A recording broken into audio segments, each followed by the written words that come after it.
very good evening to you all. So all of you know that myself is MD Yahya, and welcome back in my another video lecture tutorial, that is MD Yahya Fusion tutorial. Okay, so let's continue with today's chapter, जो कि बहुत दिनों से चल रहा है, chapter 13, that is why do we fall ill. Okay, so in today's particular video lecture we are going to deal about the means of spread of the disease. Means we know that there are different type of communicable disease, that is infectious disease, and all of you very well know that the infectious disease is caused by the extrinsic factor of our body. That is, we know that there are very different type of microorganisms are present in the form of bacteria, in the form of virus, in the form of different type of very small tiny organism, that is protozoa. So actually they are the very different type of the extrinsic factor through which the host body suffers from the very different type of disease. Okay, जैसे ये बात सबको पता है कि water borne disease, water के through बीमारियां फैलती हैं, एयर के थ्रू बीमारियां फैलती हैं. तो आखिर ऐसा कैसे होता है? सपोज दैट किसी भी पर्सन को अगर कॉलरा हो गया है, सो कॉलरा कैसे हो रहा है? कॉलरा होने की वजह से अगर वो पर्सन जहाँ पे वाटर है, वाटर वाले एरिया में अगर उसको वो जाके स्नीजिंग कर रहा है या फिर अगर कफिंग कर रहा है, तो वहाँ पे प्रॉब्लम क्या होगा कि उसके वाटर ड्रॉपलेट के साथ साथ उसके बॉडी के अंदर जो भी कॉलरा वाला जो भी माइक्रो ऑर्गेनिज्म प्रेजेंट है वो बाहर निकलेगा और वो सराउंडिंग्स के आसपास फैलेगा. तो सराउंडिंग के आसपास फैलने से वहाँ से जो भी इंसान गुजर रहा होगा उसको प्रॉब्लम क्या होगा? वो एयर करंट के थ्रू जो सांस लेगा, तो उस एयर करंट के थ्रू वो कॉलरा का माइक्रो ऑर्गेनिज्म दूसरे पर्सन के बॉडी के अंदर जाएगा, तो उससे क्या होगा? उसको बीमारी हो जाएगी. तो ये बीमारी कैसे हो रहा है? एयर के थ्रू हो रहा है. That is the contaminated air दूषित हो चुका है. तो इसी को हम लोग कहते हैं कि भाई ये जो है वाटर, ये इसको हम लोग बोल सकते हैं कि एयर बॉर्न डिजीज है.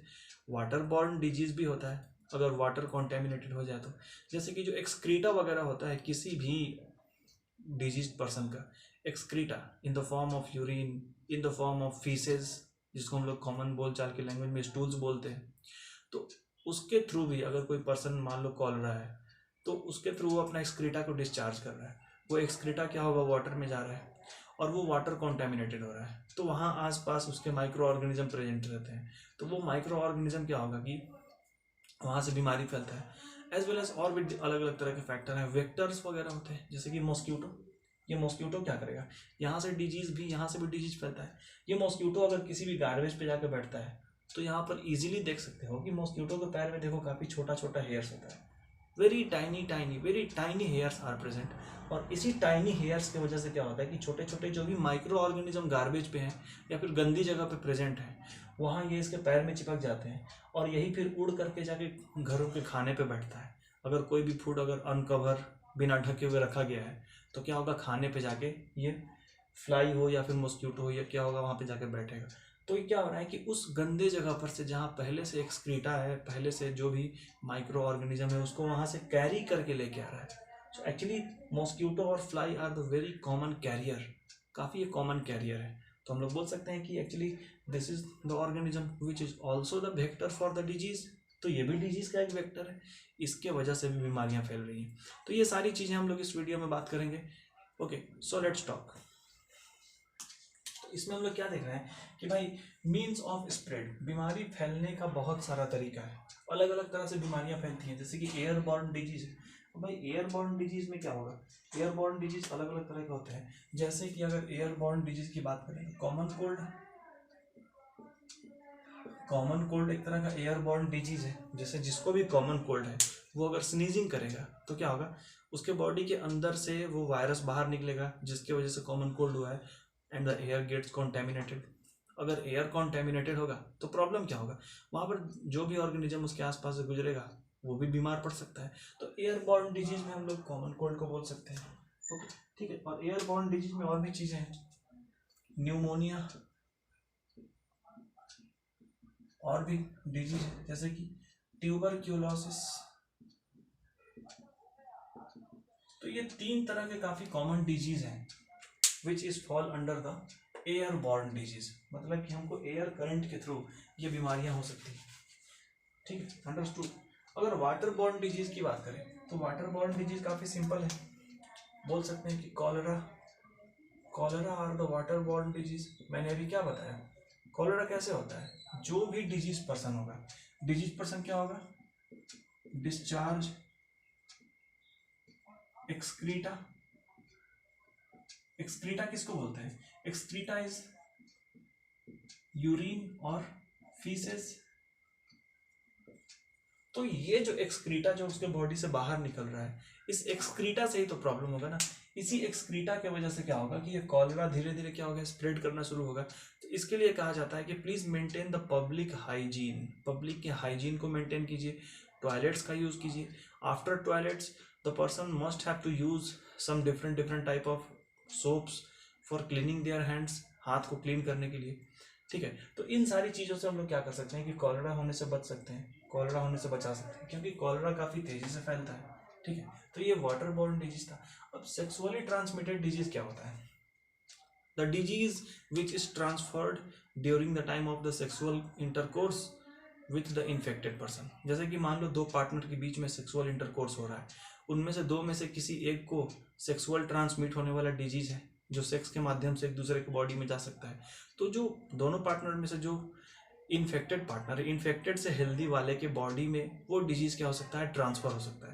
तो इसी को हम लोग क्या बोलते हैं कि sexual transfer transmitted disease, shortcut में एसटीडीज बोलते हैं। तो सिंपली हम लोग बोल सकते हैं कि भाई एसटीडीज क्या है, हम लोग बोल सकते हैं कि the disease which can transfer from infected person to healthy person during sexual intercourse। Sexual intercourse के टाइम में, जैसे example, the very best example of studies are syphilis as well as AIDS, हम लोग बोल सकते हैं। तो ये कैसा डिजीज है, सिफाइलिस और एड्स, ये ऐसा डिजीज है जो किसी भी ऑर्गेनिज्म के बॉडी में किसके थ्रू ट्रांसफर करेगा, through their sexual organ, sexual organ के थ्रू ये बीमारी ट्रांसफर होता है। तो sexual organ we can say that the penis और द वेजाइना, इसके थ्रू ही बॉडी में क्या होगा कि ये सेक्सुअल ट्रांसमिटेड डिजीज के माइक्रो ऑर्गेनिजम्स एक बॉडी से दूसरे बॉडी में ट्रांसफर हो जाते हैं। Okay, so this is all about the STDs. Now vector causing disease, तो वेक्टर काउजिंग डिजीज में एग्जांपल हम लोग क्या दे सकते हैं, the very most common example are mosquito as well as what, house fly, जो फ्लाई है। मॉस्किटो के थ्रू कौन सा डिजीज हो रहा है, definitely we can say that very easily example, mosquito के थ्रू जो हो रहा है मलेरिया, मलेरिया ही होता है मॉस्किटो के थ्रू। और मॉस्किटो के थ्रू क्या हो रहा है, डेंगू। ठीक है, क्योंकि मॉस्किटो का ये जो स्टिंग है, इसके स्टिंग में ही प्रोटोजोआ प्रेजेंट होता है which is responsible for the malaria. Malaria किससे होता है, मलेरिया होने के लिए Plasmodium vivax, this Plasmodium vivax is what, this is the protozoa, this is the kind of a micro organism.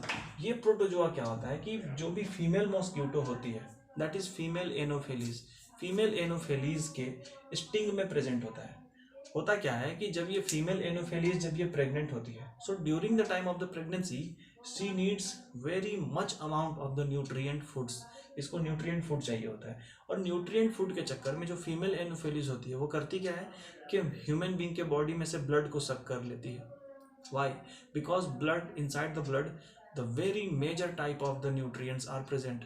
तो न्यूट्रिएंट्स ब्लड सकिंग के थ्रू मिल जाता है। तो इसी के थ्रू क्या होता है कि प्रोटोजोआ की एंट्री इसके बॉडी में, ठीक है, इसी के थ्रू क्या होता है कि इसके बॉडी में अगर प्रोटोजोआ है तो जब ये किसी को काटेगी तो इसका प्रोटोजोआ इसके स्टिंग के थ्रू ह्यूमन बॉडी में जाएगा।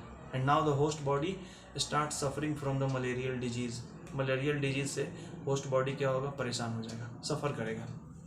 ठीक है, तो ये सारी चीज़ें, प्रोटोजोआ हो गया, डेंगू हो गया, डेंगू वायरस की वजह से होता है, तो वो वायरस भी जो है मॉस्किटो के अंदर होती है, मॉस्किटो के अंदर वो वायरस होगा। ठीक है, so this is all about the different type of the disease, that is airborne disease, waterborne disease, sexually transmitted disease and vector causing disease. Okay, now अब इसके बारे में क्या कहना है, तो ये जो डायग्राम है, ये डायग्राम मैंने इसलिए बताया था कि एक शॉर्ट में इजीली प्रेजेंट कर सकूं कि इस डायग्राम के थ्रू ये बात सामने आ रहा है कि अगर कोई भी इन्फेक्टेड पर्सन है जो बीमार है और कोई एक हेल्दी पर्सन है तो वो कैसे बीमार पड़ सकता है। भाई इन्फेक्टेड पर्सन के डायरेक्ट कांटेक्ट में आने से। अब इस डायरेक्ट कांटेक्ट का मतलब क्या है, तो जरा सा देखते हैं कि now what do you mean by the direct contact with infected person. तो डायरेक्ट कांटेक्ट क्या हो सकता है, कोई भी इंसान कैसे बीमार पड़ सकता है। तो हम लोग बोल सकते हैं कि way of spreading the disease को फैलने का जो एक तरीका होता है, एक रास्ता होता है, वो कैसे फैलता है। तो कोई भी हेल्दी पर्सन कैसे बीमार पड़ता है अगर वो इन्फेक्टेड पर्सन के डायरेक्ट कांटेक्ट में आ जाए। तो डायरेक्ट कांटेक्ट का कहने का मतलब क्या होता है, डायरेक्ट कांटेक्ट कहने का मतलब होता है सेक्सुअली इंटरकोर्स। सेक्सुअल इंटरकोर्स में क्या होता है, दो पर्सन काफी ज्यादा क्लोज होते हैं इंटीमेसी के वक्त। उस वक्त क्या होता है कि अगर दोनों में से कोई अगर एक इन्फेक्टेड है तो उसके बॉडी में क्या हो जाएगा, बीमारी हो जाएगी। जैसे कि डायरेक्टली सेक्सुअली इंटरकोर्स से कौन कौन सा डिजीज हो रहा है, हम लोग अभी भी देखे थे सिफाइलिस और कौन सा एड्स। तो ये डिफरेंट डिफरेंट टाइप के दो तरह के डायरेक्ट और डायरेक्ट कॉन्टेक्ट। और क्या हो सकता है, ये डायरेक्ट कॉन्टेक्ट हो गया, ठीक है। और एक डायरेक्ट कांटेक्ट हो गया कि अगर ब्लड, कोई भी अगर इन्फेक्टेड पर्सन का ब्लड अगर किसी हेल्दी पर्सन को दिया जा रहा है तो ब्लड के थ्रू भी क्या होगा कि कुछ ना कुछ बीमारी ट्रांसमिट होता है, जैसे कि एड्स। अब दूसरा है एयर के थ्रू क्या हो सकता है, बाई एयर। अगर हम लोग देख लें, बात करें कि बाई एयर कौन सा डिजीज ट्रांसफर हो रहा है, तो बोल सकते हैं कि एयरबॉर्न डिजीज ही जो है एयर के थ्रू क्या हो रहा है, ट्रांसफर हो रहा है। जैसे as for example viral disease, जो वायरस से जो बीमारी हो रही है, और भी बहुत सारा बीमारी है जैसे हम लोग अभी देख रहे थे ट्यूबरक्यूलोसिस। इसमें क्या होगा, जो भी इन्फेक्टेड पर्सन है अगर वो छींकेगा, स्नीजिंग करेगा या कफिंग करेगा तो वहां से वो उसके वाटर ड्रॉपलेट्स एयर में जाएंगे, और अगर एयर में कोई पर्सन अगर वहां से सांस ले रहा है तो वो कॉन्टेमिनेटेड एयर के थ्रू माइक्रो ऑर्गेनिज्म इस हेल्दी पर्सन के बॉडी में एंटर कर जाएगा सिंपली। अब नाउ इनडायरेक्ट कांटेक्ट, तो इनडायरेक्ट कांटेक्ट कैसे होता है, इनडायरेक्ट कांटेक्ट का सबसे बढ़िया एग्जांपल है कि इनडायरेक्ट कांटेक्ट कैसे हो सकता है। So it is very simple way, very simple way. Indirect, जैसे कि कोई भी इन्फेक्टेड पर्सन है, मान लो कि उसने कोई कपड़ा पहना हुआ है, सपोज दैट कि कोई भी इन्फेक्टेड पर्सन है, उसने कोई कपड़ा पहना हुआ है और उसने स्नीजिंग किया, ठीक है। तो स्नीजिंग के मदद से क्या होगा कि उस कपड़े में जरूर डेफिनेटली वाटर ड्रॉपलेट्स होंगे, तो उसका कपड़ा तो अब कॉन्टेमिनेटेड हो चुका है। और अगर यही हेल्दी पर्सन अगर इसी के कपड़े को पहन लेगा तो इससे क्या प्रॉब्लम होगा, बीमार पड़ जाएगा। तो हम लोग बोल सकते हैं कि बाई क्लोथ कपड़े के थ्रू ये इनडायरेक्ट कॉन्टेक्ट में हो सकता है। बाई फूड, खाने के साथ। अब जो इन्फेक्टेड पर्सन है वो खाना खा रहा है, उसने खाना खा के आधा छोड़ दिया, या फिर कोई दो लोग साथ में खाना खा रहे हैं जिसमें से एक इन्फेक्टेड है और दूसरा हेल्दी है।